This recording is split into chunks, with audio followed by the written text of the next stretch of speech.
respecto a la profesión. Entonces, bueno, pues la primera es, ¿qué aportes cree usted que han sido los más importantes en Colombia en cuanto a la anatomía? Aportes en Colombia. Bueno, entonces, en Colombia, a pesar de que la anatomía no, o más bien en el mundo la anatomía no tiene tanta incidencia en investigación, en Colombia se han hecho grandes avances en educación de morfología. Por ejemplo, desde que profesores como Darío Cadena instauraron la docencia en anatomía, por ejemplo en la FUS, en la Nacional. Se han hecho avances en docencia, como por ejemplo incluir la parte de la anatomía radiológica, la parte de la anatomía clínica, la correlación clínica, y los modelos de enseñanza anatómica en investigación. Pero grandes descubrimientos no, que yo sepa. ¿Ha realizado alguna investigación que aporte a su profesión? Bueno, sí, he hecho varias, ¿te las cuento? Sí. Bueno, varias. Bueno, por ejemplo, de mayor relevancia a menor relevancia, entonces, de la de mayor relevancia, hicimos un estudio de una arteria que se llama la epigástrica inferior es una arteria pequeña que va acá. En cirugía plástica se usan arterias para llevar a cabo colgajos. Un colgajo es tomar una porción de piel, sacarla y ponerla en otro lado. Por ejemplo, en este caso, por ejemplo, reconstrucción mamaria. Entonces, una mujer que tenga cáncer de seno, se le extrae la mama, se hace una mastectomía, se le quita, y ese hueco que hay, por decirlo de algún modo, ese hueco que hay que cubrirlo de algún modo. Usualmente se usan unas arterias grandes, entonces se saca una porción de abdomen, se saca de acá y se pega acá, y se reconstruye la mama. Las arterias que se usan en general tienen que ser arterias grandes, ¿cierto? Pero entre más grande, más daño va a producir en el área donante, entonces más hueco va a quedar acá. Entonces hay una arteria chiquitica, que es una arteria pegástrica superficial, que es pequeñita, por eso no la usan, que se podría eventualmente usar. Entonces lo que nosotros hicimos fue disecar esa arteria, buscarla, mirar cuánto medía, cuál era su diámetro y mirar si sí funcionaba.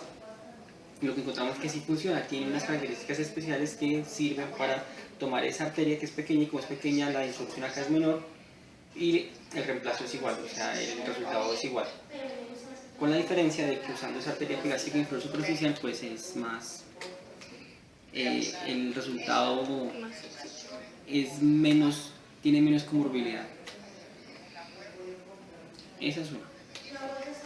La otra es algo parecido, o sea, usando también arterias, pero midiéndolo en fractales. Entonces, para definir el tamaño de una arteria, uno siempre usa una regla de milímetros y la mide. Para medir un pedículo, una longitud, una regla normal y la mide. Y saca cálculos a partir de eso. Entonces, para medir diámetros, para medir áreas, uno usa los cálculos que aprendimos en bachillerato, ¿cierto? Pero esos cálculos de bachillerato son basados en geometría euclidiana. Entonces, cuando uno calcula un diámetro de un círculo redondito, exacto, dibujado por un compás, es geometría euclidiana. Pero las arterias y en general todo lo que es del organismo no corresponde con la geometría euclidiana. O sea, una arteria no es redondita, redondita, redondita. Una arteria es más o menos así como se ve en mi dedo, o sea, tiene irregularidades. Y es dinámica, entonces ella se expande y se contrae, se expande y se contrae, de modo tal que yo no podría aplicar geometría euclidiana de un círculo perfecto a una arteria. Entonces empezamos a medir esto con geometría fractal. Los fractales, la matemática fractal usa técnicas que son adecuadas para medir objetos irregulares. Y eso es lo que estamos haciendo, es lo que hicimos. O sea, las unidades fractales es lo mejor para medir las arterias.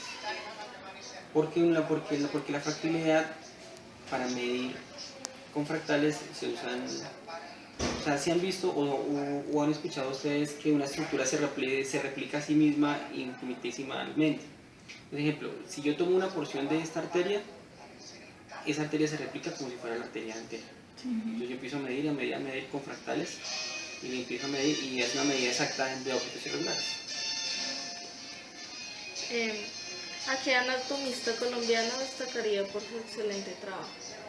El doctor Darío Cadena, que fue el que creó la cátedra, fundamentó la cátedra, y gracias a él, pues la ciencia de la anatomía está como está aquí en Colombia. El anfiteatro aquí se llama Darío Cadena, el de la Universidad Nacional se llama Darío Cadena. Bueno. ¿Piensa usted realizar alguna investigación? ¿Cuál y por qué? Pues, piensa. Bueno, en este instante hay varios proyectos en circulación. Teniendo en cuenta los fractales, entonces nos dimos cuenta que un fractal es capaz de predecir el comportamiento de una estructura vascular. O sea, si yo le hago un modelo fractal a una estructura vascular, sé cómo se va a comportar en el tiempo. Entonces, cuando hagan un colgajo y lo trasplanten, si le aplico la geometría fractal, yo sé si ese colgajo va a funcionar o no va a funcionar.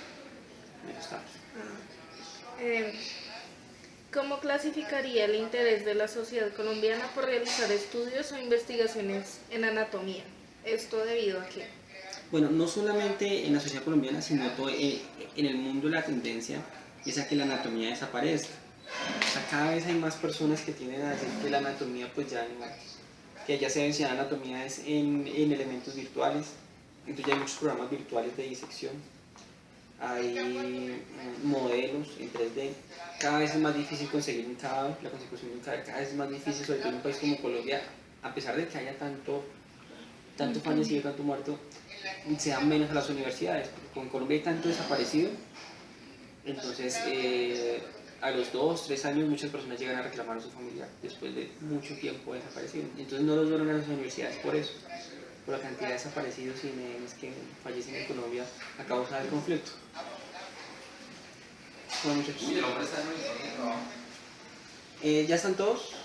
Ya vienen los otros dos, digo las otras dos. Listo. Entonces espérame y ya.